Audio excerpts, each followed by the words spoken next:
don't envy him.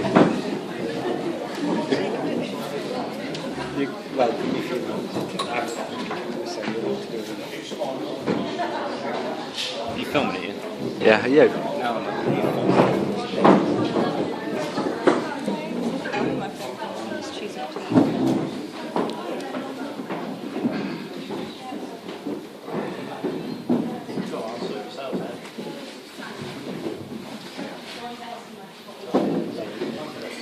Good afternoon, ladies and gentlemen.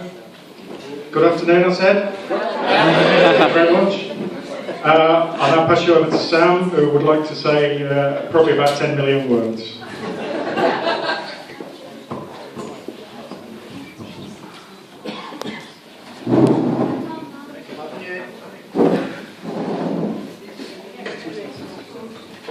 I know it's not normally expected for the bride to make a speech, but on this occasion I feel it's appropriate.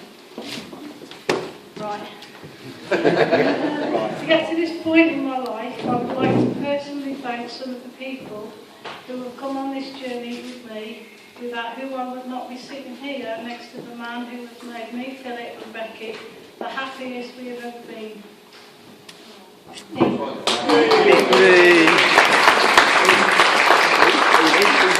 Firstly, I'd like to thank my mum and dad for having me and for all their support.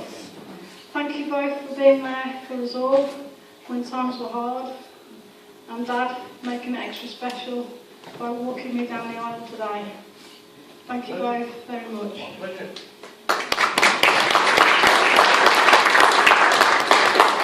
Secondly, my best friend Julie, who has been there throughout my journey.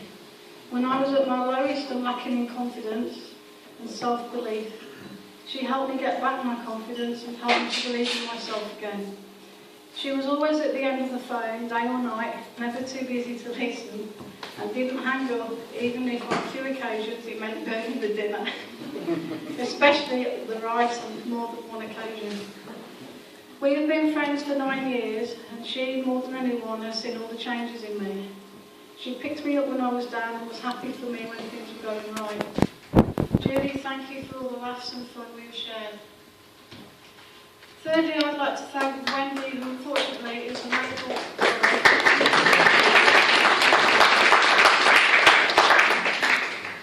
Thirdly, I would like to thank Wendy, who unfortunately isn't here today. She was an old school friend of mine I grew up with. Although I lost touch with her, she located me on Facebook and arranged for me, Philip and Becky to go round to her house. The two of us ended up reminiscing about our school days, which led us to going onto her Facebook and Wendy requesting some friends for me that I might know. One of these friends being Dave. Dave is also a close friend of John's. Dave then requested John as a friend for me, which led on to me eventually meeting John, now my husband. It's history. I would therefore like to thank both Wendy and Dave for introducing me to all these wonderful friends who are here today, especially Kaz, for all your support, and Tim, Cookie and Brian. Boss. Also thank you to Dave and Marina for getting the hall ready for the reception for us today. It's fantastic. Thank you.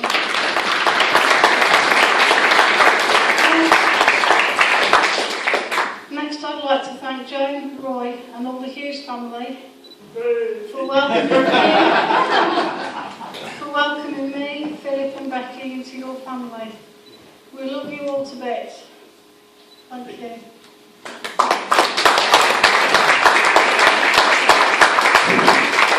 This is a tough one. To Philip and Becky, we love you both with all our hearts. You both make me and John so very proud of you every day. You have both also come on an amazing journey. Through it all have shown great strength and courage. Our hopes for you both are that you have good health, happiness and success in whatever you do in your lives. I want you both to know that we will be here for you always, no matter what. Thank you both for being the wonderful, loving children that you are, and also making this such a special day for both of us. Lastly,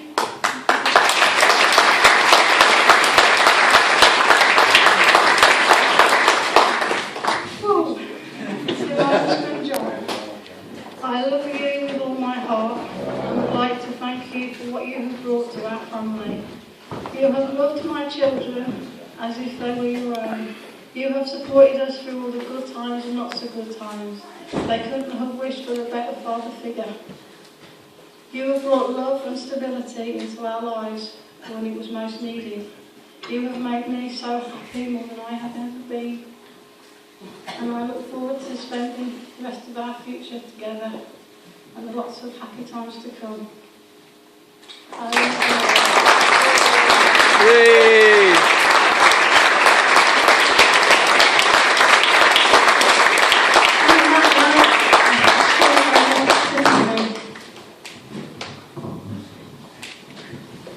Hello everybody. Hello. My name is Tim and I am the best man, or the ultimate male if you prefer. Poor John would probably prefer to be the ultimate male, like myself. Unfortunately, he is only the groom, which if you look up the dictionary definition, groom means he's good at combing his hair and the hair of dogs and horses. Many of you here today believe that John and Sam first met when they were introduced to each other by Kaz and Dave. About 5 years ago. They actually bumped into each other a few times over the years. The first time they actually met was at play school. Sam was busy doing something unspeakable to a weeble when she was startled by an unearthly sound. She looked up and saw what looked like a little boy puking up a rainbow. The rainbow was actually several different colours of Play-Doh that John had eaten earlier. Sam looked at this boy and her heartbeat began to race. She said, "What's your name?" But it was too late. John didn't hear her. He was halfway up the corridor on his Tonka truck. Sam decided right there and then that this was the boy she wanted to marry, and this is where the deadly pursuit began. Incidentally, you'll all be pleased to hear that John is now fully recovered from his Play-Doh addiction and is currently 53 days clean.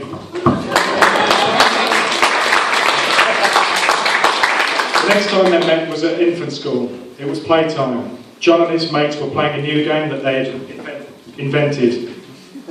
It was called Off-Ground British Bulldog Conkertig. Sam was sat on the school field watching them through her ultra-powerful high-tech binoculars with thermal scope and night vision capabilities. Suddenly she spotted John. She recognised him immediately. She jumped to her feet and skipped stealthily towards him. She approached him silently from behind and tapped him on the shoulder. John turned around and found himself face to face with a young girl who slightly resembled Velma from the Scooby-Doo cartoon. Sam said to John, "I've invented a new game too. It's called Kiss Chase." She planted her lips upon his and gave him a big slobbery kiss. "Ugh, get off me," he said, as he still does. She closed her eyes and said, "It's your turn to kiss me now, big boy." Nothing happened, and when she opened her eyes, she saw John speeding away from her on his space hopper. A couple of years passed, and one summer's day, Sam was sat on the grass in Beacon Park. She was composing a song on the stylophone she had as a birthday present. She was completely oblivious to the fact that 4 German exchange students were sitting on the swings listening intently to her electronically produced music. The 4 boys would later return to Germany and form the band Kraftwerk. They even wrote a song inspired by Sam. It was called The Model. No, sorry, Autobahn. Anyway. Sorry. I've lost it.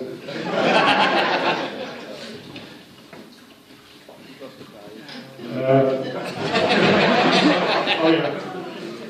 Anyway, Sam stopped playing when she heard the familiar chimes of the ice cream van pulling into the park.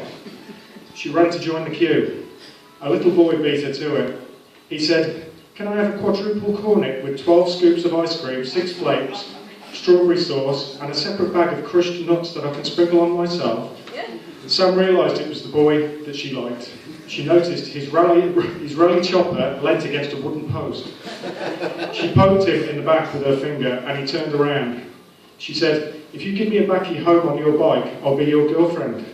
John downed his ice cream in one and said, "I'm sorry, but I can't. I've got a puncture and I've got to get straight back because Top Cat is on TV in a minute." With that, he attempted to leapfrog the post that his bike was leaning against, but he landed on the top. he yelled out in pain and ran off with his chopper in one hand and his crushed nuts in the other. Fast forward to 2008, Dave and Kaz told John that they knew a nice girl who would be perfect for him. John and Sam made friends on Facebook. They exchanged pleasantries and soon agreed to meet. As soon as John saw Sam's face, he knew who it was. It was that girl that he had kept running away from. This time, though, he didn't run, partly because he was knackered. But also, he looked into Sam's eyes. He could see her innermost soul. He could see passion awakening. He saw a river of burning desire flowing from her heart into his eternal destiny. He was drowning in pure, sweet yearning and being consumed by an almighty need to break wind. Angels gathered around him to waft away the smell with their delicate wings as Cupid shot them both through the heart, not with a bow and arrow, but with a laser-guided love missile. And so their affair began, and to begin with, it was a torrid affair. Extreme hand-holding and wild picnics, both of them completely naked, underneath several layers of clothing. This amazing and fully true story brings us to this very day. Sorry, lost it again. I don't think anyone here would disagree that John and Sam are made for each other. When Sam was growing up, she fancied the Milky Bar Kid. And when John was young, he had a soft spot for Olive from On the Buses.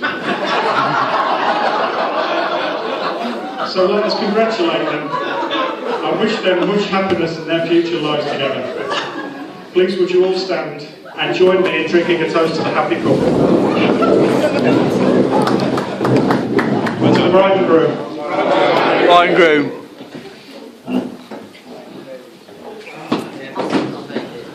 John.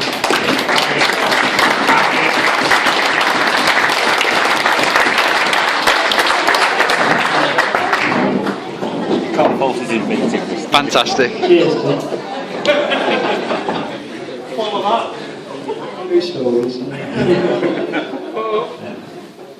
Right, it's my pleasure to thank everybody. Nigel and Denise out down there for a wonderful service today. I loved every minute of it. Thank you very much. And of course, everybody to come in. My mum. Joy, of course. Kaz, beautiful. Becky, even better. Even Phil scrubbed up well.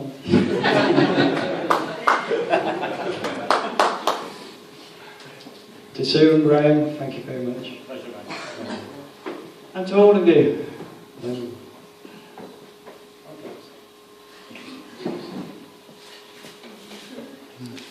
And of course, Tim for being my best man. Whee! Oh, Tim.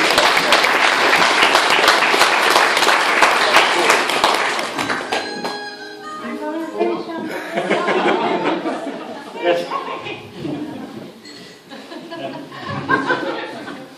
Sam tells everybody how I've saved her, but the truth is she saved me.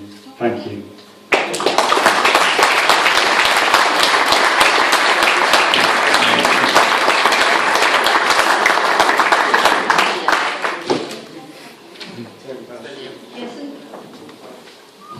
This next song is especially dedicated to Sam and John's friends and family and everybody that's helped them today and made the day special for them.